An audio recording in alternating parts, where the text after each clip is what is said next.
Hello everyone, how are you? New update. As we count down these last 8 games of the 2024-25 regular season, the 50th season of Capitals hockey, and as the Alex Ovechkin chase of Wayne Gretzky's goal mark reaches peak velocity, we're going to share a personal memory of these last 20 years with the GR88 every game day until season's end.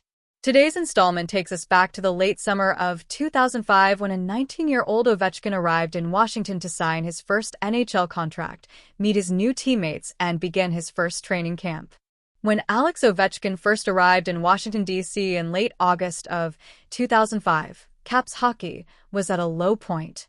Coming off a dismal .360 points percentage performance in 2003 to 2004, there were since 77-78. The Caps roster had been swept nearly clean of talent by the time an almost 20-year-old Ovechkin arrived on the scene in late summer 2005. The entire NHL was scrambling for players in what turned out to be a short offseason when the season-killing lockout was finally settled in mid-July of 2005. Washington essentially signed a couple unrestricted free agents a day during one frenzied chunk of August. Dipping into the lower reaches of free agency was necessary.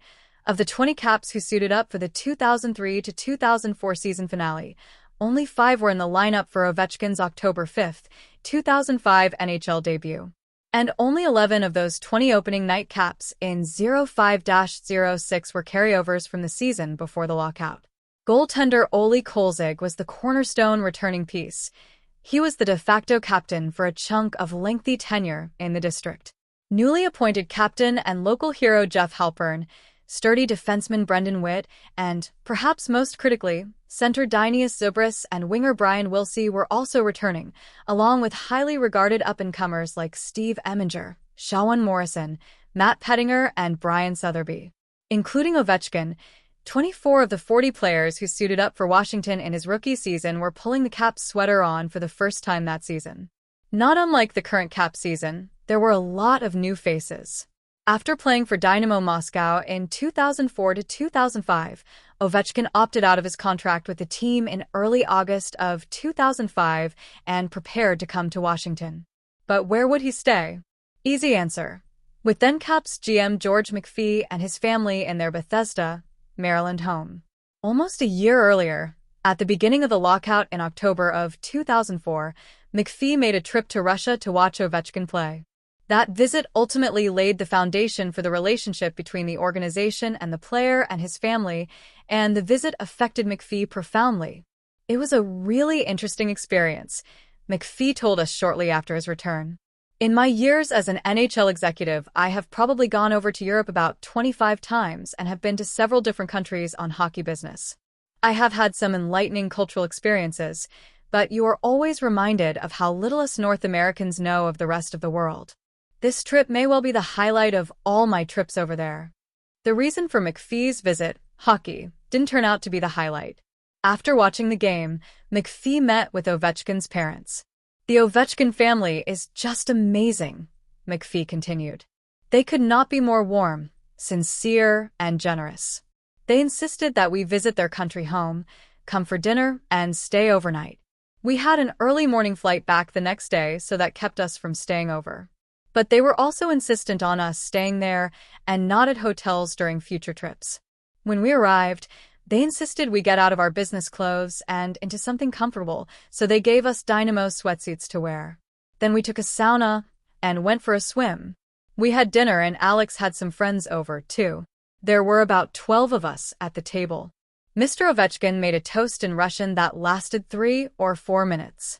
He welcomed us as his guests and said he was honored to have us and that he hoped we would have a nice time. About 30 minutes later, Mrs. Ovechkin made a toast and expressed her happiness that we had come to visit. I thanked them personally, but also on behalf of the Washington Capitals for having us in their home. I also told them that we felt extremely fortunate to have Alex as a member of our organization and assured them that Capitals majority owner, Ted Leonsis, will always look after their son. We dined for about 3 hours.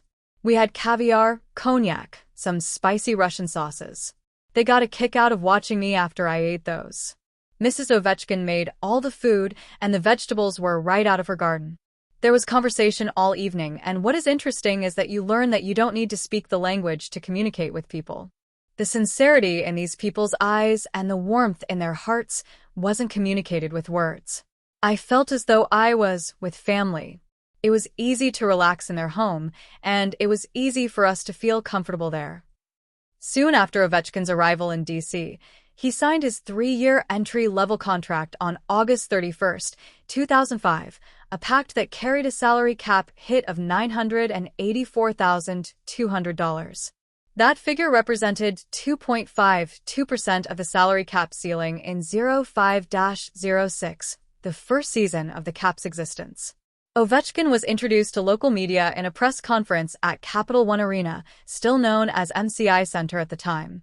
Following that press conference, I was able to chat with Ovechkin in a one-on-one situation for the first time, in the lobby of nearby Hotel Monaco. Still a couple weeks shy of his 20th birthday, Ovechkin had an interpreter along with him.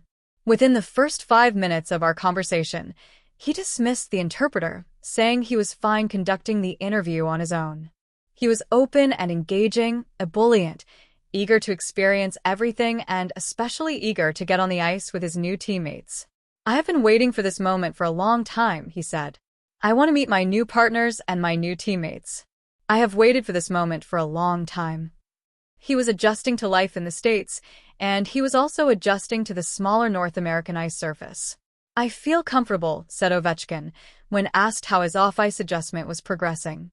"It's not my home. My home is in Russia. But I'm trying to feel a home." Zubras was a key figure in Ovechkin's early days. The personable Lithuanian had been an 18-year-old NHL rookie himself. He played in 19 Stanley Cup playoff games as a rookie with Philadelphia in 1996-97. When he came here for training camp, he was supposed to room with Alexander Semin, notes Zubras, mentioning the Caps' absentee sophomore winger, who stayed in Russia for military service that season. "But he asked me to talk to the coach about putting him with a Canadian or North American. He wants to learn. That's the most important thing.